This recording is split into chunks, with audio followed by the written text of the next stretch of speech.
Olá, eu sou a Patrícia de Camargo e esse é mais um episódio do 1001 Pinturas para Ver Antes de Morrer.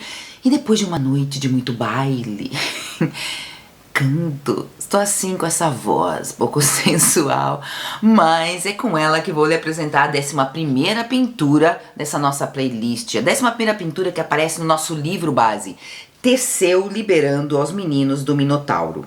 Mas quem foi o Minotauro e quem foi Teseu?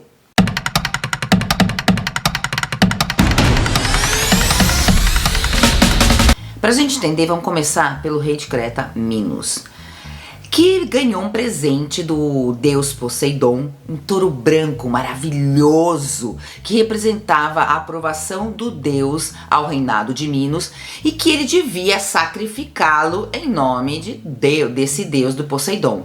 Só que ele achou o animal tão maravilhoso que ele desiste de sacrificá-lo e, na verdade, sacrifica outro touro branco no lugar, pensando que ia enganar o deus. Então você pode imaginar quando Poseidon percebeu que ele estava querendo enganá-lo, não deixou nada barato. Com a ajuda da sua irmã, Afrodite, fez com que a esposa de Minos, Pasífae, ela se apaixonasse por esse touro, tivesse uma relação com o animal, da qual nasceu o Minotauro. Pasífae, ela cuidou do filho durante a infância, mas pouco a pouco ele se tornava mais e mais feroz, necessitava carne humana. Então o Minos, o rei, fez com que Dédalo construísse um labirinto para essa fera. Agora vai entrar Teseu, porque nessa época Atenas estava submetida a Creta.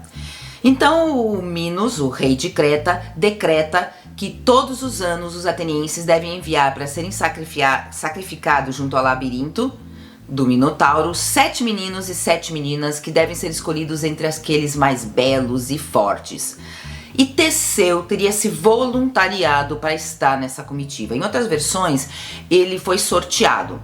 Independente da versão, ele entra nessa comitiva que vai em direção a Creta, e quando ele chega na ilha, a filha do rei Minos se apaixona por ele. Quem era? Ariadne, que é a pessoa que vai lhe dar a ideia de utilizar um novelo para conseguir sair do labirinto.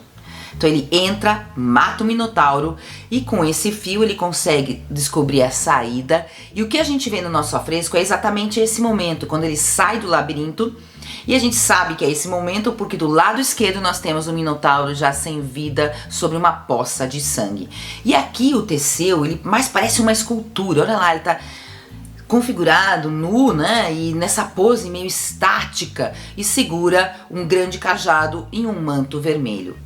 Nós temos em ambos lados do Teseu crianças, aquelas que foram salvas, né, por ele, que estão aí lhe agradecendo, beijando sua mão, beijando o seu pé.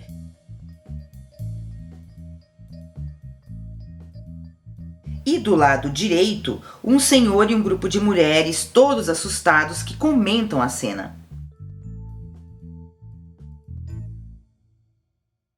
Mas a história continua. Ariadne, apaixonada por Teseu, resolve fugir com ele, vai para Atenas. E aí, nossa história tem várias versões, todas meio obscuras. Numa delas, que se lê inclusive na Odisseia, Artemísia, a deusa, mata Ariadne a pedido do deus Dionísio. Mas aquela versão que é mais retratada na arte é que numa das paradas do barco, em Naxos, a Ariadne adormece e Teseu abandona aí a nossa heroína, porque na final quem deu a ideia do novelo foi ela, então é abandonada e a gente vê ela dormindo, muito essa representação, ou ela acordando e vendo aquele barco já muito distante aí no horizonte.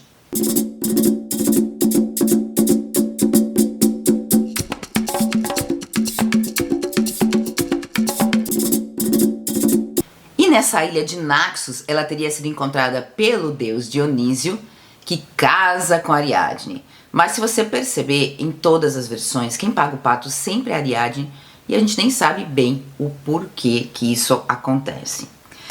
E o nosso Teseu? Ele não era muito esperto não, viu gente? Porque ele tinha prometido para o pai, como eles saíram de Atenas com as velas negras içadas, porque eles estavam indo, né, para a morte, prometeu ao pai que se na volta eles tivessem conseguido acabar com o Minotauro, né, a vida dessas crianças e dele estava salva, ele içaria umas velas brancas. Só que nosso Teseu esquece dessa promessa e quando o rei vê ao longe o barco chegando com as velas içadas pretas, o que ele faz? Se mata, se suicida, se atira ao mar. E por isso, né, com essa desgraceira toda, que essa parte do Oceano Atlântico, essa faixa aí, é conhecida como o Mar Egeu, numa homenagem ao rei de Atenas. E o nosso afresco, ele foi encontrado em Pompeia, realizado entre 45 e 79 depois de Cristo, e adivinha onde ele se encontra hoje? No Museu Arqueológico Nacional de Nápoles.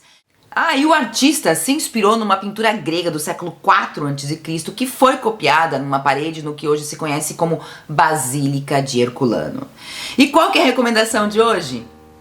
Um livro que eu já falei sobre ele na tag dos 50%. Ariadne, que vai ser lançado ainda esse ano no Brasil e que é um retelling, né? É uma releitura onde a Ariadne é a protagonista e quem sabe com esse livro a gente possa compreender melhor esse personagem. E olha o que já falaram sobre ele, sobre esse livro. Fascinante. Jennifer Sant habilmente destaca com que frequência as mulheres desse mundo têm que pagar o preço das ações dos homens ao seu redor. E com essas duas belezuras, eu te deixo aqui das Canárias com um beijo no teu coração.